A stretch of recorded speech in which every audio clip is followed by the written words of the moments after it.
Hello guys, ഇന്ന് നമുക്ക് ഉണക്കച്ചെമ്മീൻ വെച്ചൊരു ചമ്മന്തി ഉണ്ടാക്കിയാലോ. അതിനായി ഞാനിവിടെ എടുത്തിരിക്കുന്നത് 1 കപ്പ് കൊഞ്ചാണ്. കൊഞ്ചൊരു പാത്രത്തിലിട്ട് ചൂടാക്കി എടുക്കാം.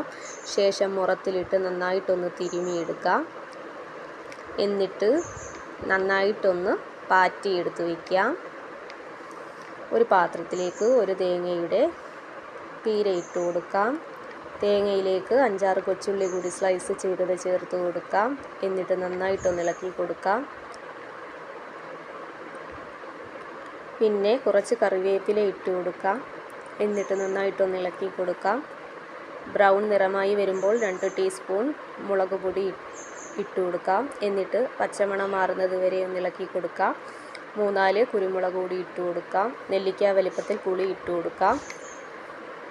നന്നാക്കി വെച്ചിരിക്കുന്ന കൊഞ്ച് ഇട്ട് കൊടുക്കാം.